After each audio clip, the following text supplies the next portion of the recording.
The title of my talk is Cross-Institutional Refereeing in 2 IBL Number Theory Classes. So that already gives you a pretty decent idea of what we're going to talk about today. But what I want to talk about is sort of an experiment that involves me and a few other people that I'll introduce to you later, who may or may not be talking after me, depending on what TJ lets happen, I suppose.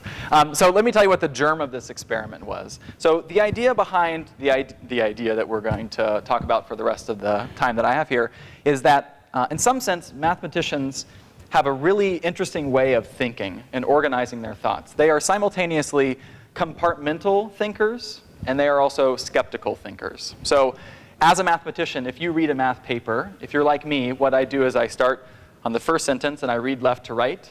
And when I finish that first sentence, I ask myself, do I believe this? And if I do, then I move on. And I read the next sentence, do I believe this?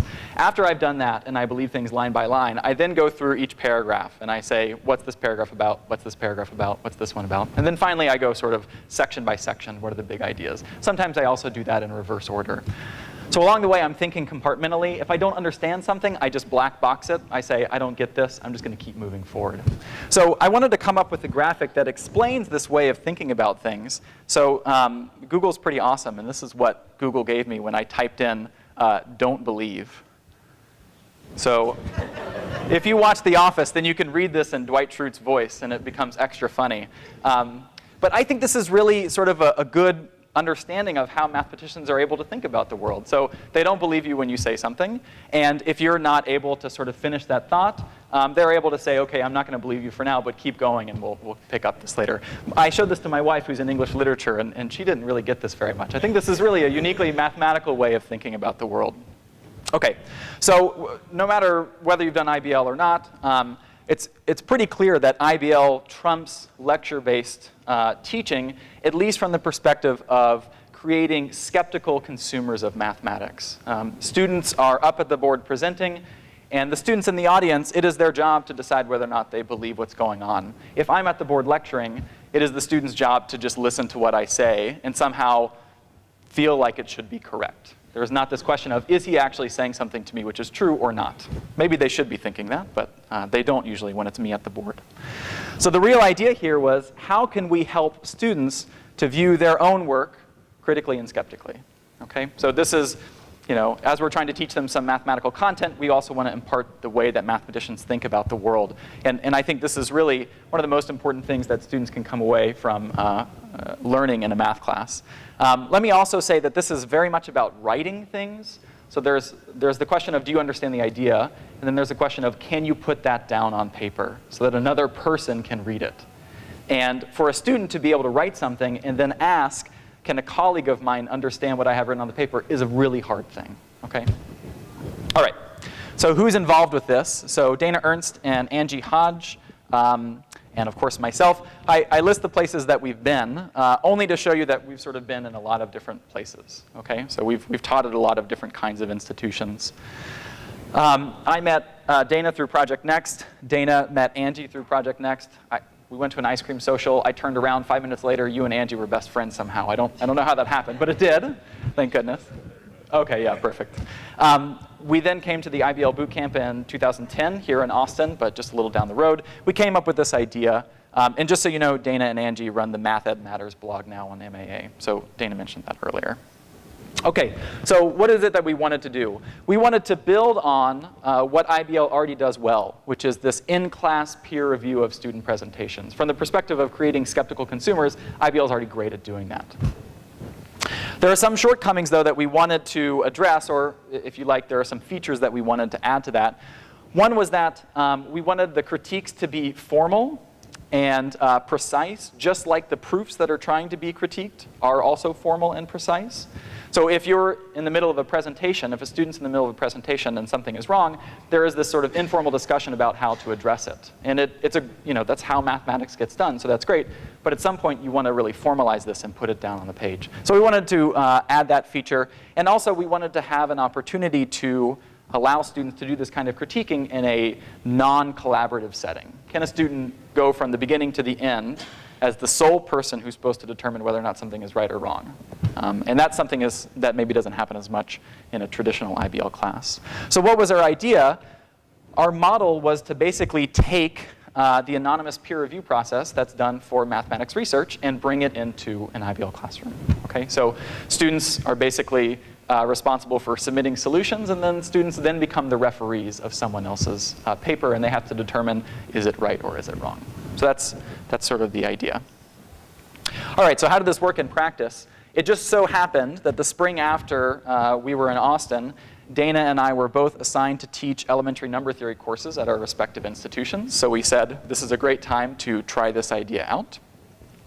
We did our best to synchronize the classes in as many aspects as we could. So we chose the same textbook. We decided to cover the same topics. We had the same assignment structures, the same course structure, which of course was IBL, same grading rubrics and all that kind of stuff. Of course, you can't sync everything, so there are some things out of our control, like my class met for 3.5 hours every week. Dana's met for 3 hours a week. My class started a week later than his. His semester was one week longer than mine, et cetera, et cetera, et cetera. So there are some things that's hard to sync. In particular, class sizes weren't perfectly, there wasn't a bijection between students. And so if you're trying to do refereeing between institutions, that bijection problem becomes actually sort of something that you have to struggle with. So in any event, let me give you some indication of what assignments were like in this class. So we had 2 kinds of homework. There was daily homework, which was sort of what you would normally see in an IBL class, handwritten assignments. These are the meat of what students would come into class and present later. So this is sort of what typically happens in an IBL class. We also had weekly homework assignments, which were not necessarily given so that they could later be presented. These are ones that were meant to be sort of formally written out, typed up in whatever program you liked. Dana had his students writing things in LaTeX. My students did things in Word. And then we also had this additional written peer review component of the class, this sort of refereeing process. And that got implemented both within a particular section, and then the sort of wacky thing was we were also going to try to sort of cross-pollinate between the 2 classes. So my students would referee his students' work, and his students would referee my students' work. Okay. What's different between these the two classes? So Dana was at Plymouth State University at the time, and I was teaching at Wellesley College. So demographically, Plymouth State is a regional comprehensive university that has about 4,300 students. Wellesley College is a liberal arts school for women, and it enrolls about 2,400 students. In the particular classes, Dana had 16 students, 11 male, 5 female. 75% of them had seen proofs before, and a not small minority had seen IBL type things before. In my class, I had 22 students. You can imagine at a liberal arts school for women, 22 of those students were female. So 14 had seen proofs before, and no people had seen IBL before. So I mentioned before, Dana met 3 hours a week. I met 3.5 hours a week. He had a 14-week semester. I had a 13-week semester. This caused some issues in terms of synchronizing things. So how do we implement this peer review idea? So I'll step you through all the phases. Phase 1, a student typesets a solution to an assigned problem. When the student typesets that solution, it's very important that he or she does not put his or her name on the paper anywhere. Obviously, if you're trying to do anonymous peer review, it's not good to put John Hancock at the top, if you're John Hancock at least. However, at some point, we need to know who wrote these assignments. So when students would submit these things, they would submit them with file names that identified who they were. So if I were submitting something, I would submit, I don't know, peer review 1 _ Andy Schultz or something like that as the file name, .pdf. Okay, so then Dana and I would have a whole mass of assignments, which we had to strip the name of the assignment, give it a number, and then make sure we knew what number corresponded to what student. And then we had to distribute these things to be reviewed by the peers. So I don't know how Dana managed this, but I tried to think somewhat carefully about who was going to be reviewing whose work. That probably wasn't grammatically right. All right, so then students receive these assignments. They typeset their reviews, and then they submit those reviews, again, with an identifying file name, but with no name anywhere. So you don't say this was reviewed by John Smith, right? That sort of destroys the purpose of this. We then take in those things, we strip the file names, and we reassign everything to them. And then we make lots of comments about both the solution that they presented to the problem, was it right or wrong, and also their evaluation. Was your evaluation on point, or was your evaluation really off the mark? So there was a lot of evaluating that was done across the board for these assignments. Students, when they were writing referee reports, weren't doing it blindly. We did give them a template for how to approach this. It was a 3-part thing. So part 1 was a summary. I'll talk about that in a second. Part 2 was a detailed report. This is the line by line. You know, page 1, line 3, you forgot a period. Page 1, line 7, you forgot to cite a theorem, or it was incorrectly cited, or whatever. The summary was designed specifically so that a referee report was not just a laundry list of problems. Okay, it has to say, these are the things that you seem to mechanically have a problem doing. These are the things that were overall a great success. And then finally, there was a numeric score assigned by the student. 1 score was for the mathematics of the solution. 1 was for the style of the solution. And both of these things were graded on a scale of 1 to 4, where the rubric was 4 is perfect, 3 is pretty darn good, but there are some small problems. 2 is you have at least 1 big problem, and 1 is you have lots of big problems, or you're writing a solution to a different problem. Okay. So we did this through the semester. We did 2 of these cross-institutional peer review things, and then in my class, at least, we did 2 intra-school reviews. At the beginning of the semester and the end of the semester, we distributed surveys to detect the students' perceptions of a lot of things, proofs, proofwriting, IBL, so on and so forth, but of course also peer review. On that survey, there were something like 40 Likert scale questions, agree, strongly agree, definitely don't agree, that sort of thing, and 14 free responses. This last point here is sort of embarrassing for me. At Plymouth State, Dana got 15 of his 16 students to do the pre-test and 14 out of 16 to do the post-test. I even bribed my students with cupcakes, and yet only got half the students to do the pre-test and 8 to do the post-test. So that's too bad. So let's talk a little bit about the numbers that came back. So here are 3 of the Likert scale questions. Hopefully you can read them. If you can't read the legend on the right-hand side, just think about traffic lights. So green means go, and red means stop. So green is good, and the greener the green, the gooder the good, right? The red or the red, the bad or the bad. So 1 was, after spending time critiquing other students' work, I am more capable of evaluating my own proofs critically. This, in some sense, is the most important question, I think, that we asked. And you can see about 75% of the students agreed with this notion. They really felt like they were better at evaluating their own work after they were trying to evaluate their peers' work. I'm more capable of evaluating the validity of another student's written work and providing appropriate feedback than I was when this course began. Again, there's about a 75% agreement rate, and you can see those 2 pie charts look pretty darn similar. As a result of this course, I have improved as a proofwriter. We got really strong feelings that that was true, which is great.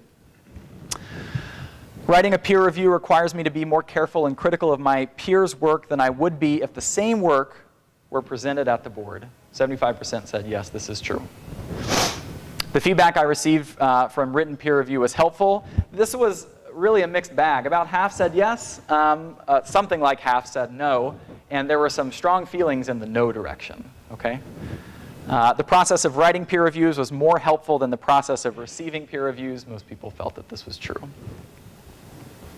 Okay. So here are some responses. Which aspect was more beneficial, writing or receiving? The first 2 comments say that writing the review was more beneficial. I'll just read the second one. Writing the formal reviews was more beneficial because you can think about what you would say to someone else while writing your own proofs, which I think is a good description of what we were interested in. This last comment, there were some people that felt like receiving them was more beneficial than writing. Certainly from the perspective of confidence, there are some people that would like to get more feedback than they would feel confident actually giving feedback. So very quickly, our perceptions. It was a worthwhile exercise, and it met our goals. It is tons of administrative work. There was a lot of sort of managing files and file names and so forth. That was sort of a bummer. Helping students find appropriate tone for critiquing was quite hard. And as you can imagine, there were some students who got critiques that were pretty PO'd at their critiques. I mean, as Dana puts it, think about what happens when you get a referee report and the idiot says that you're wrong and you know you're right. You know, it's really frustrating. And students felt that. So that was certainly an issue. So TJ's standing, so I'll stop.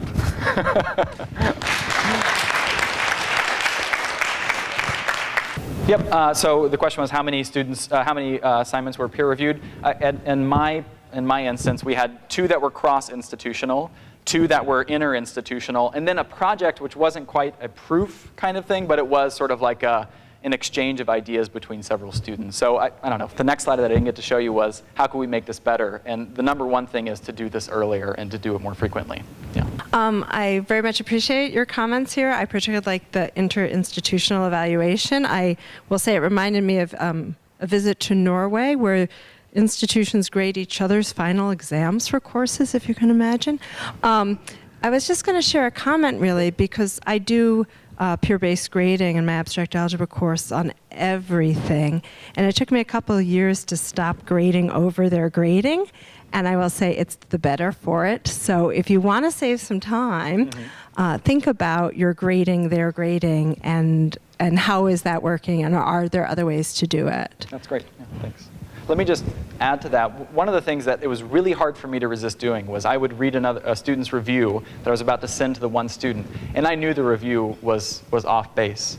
And unless it was a really acrid review, I would not tell the student, get ready for this, or I don't agree with this. I would just let the student get the review and decide whether or not it seemed like it was appropriate. So my question is about the distinction between the inter-institutional and the intra-institutional. Yes. Do you think the one of those was more valuable than the other? That's a great question. More valuable. I think that they exercise different parts of the student's brain or whatever. I think, at least in my class, if there was a strong response to a review, it was coming from the other institution. If someone in my class wrote a scathing review of another student's thing, there was not so much a lashing back about that. But if it was from the other institution, people got really upset. And I think this idea of interacting with a stranger, someone who really is not a part of your team, but is a part of just math, I think was actually really helpful, and you would lose that if you didn't have a cross-institutional component or a cross-course component in some way. I still think the intra-institutional thing was beneficial, but it doesn't do exactly the same thing as the cross-institutional review. I don't know if one's better or worse, but yeah. Did you build this into the formal assessment process? Was this scored somehow and counted toward their final grade? How did you do that? Yep, this was a part of the assessment. One thing I should add is that the student assigned grade to a certain proof was not in any way correlated to the grade they would actually get. So if somebody said you get a 1 out of 4 on everything, but it was fine, then they would still get the grade that they should get. But yeah, I graded, of course they're submitting a solution, so at some point I'm going to sort of give them feedback on whether or not I felt like they really addressed the question and wrote a good proof. But I also, like I said, I graded what their evaluations look like, and I try to say to them, listen, you got everything right, but you missed a few details, don't worry about it. Or, somebody really was off the mark. If they said, for instance, students loved talking about style, and if they had a really strong opinion that the other person's style was wrong, and I say, listen, that style is different from maybe what you do, but the grammar is fine and everything is okay. It's not like they're breaking a rule, it's just different. And you need to know that in the real world, not everybody writes everything like you do. And sometimes that's okay, and sometimes that person really is wrong. So I tried to give them some indication of whether I felt like they were really hitting the mark in terms of whether their comments were addressing the right thing.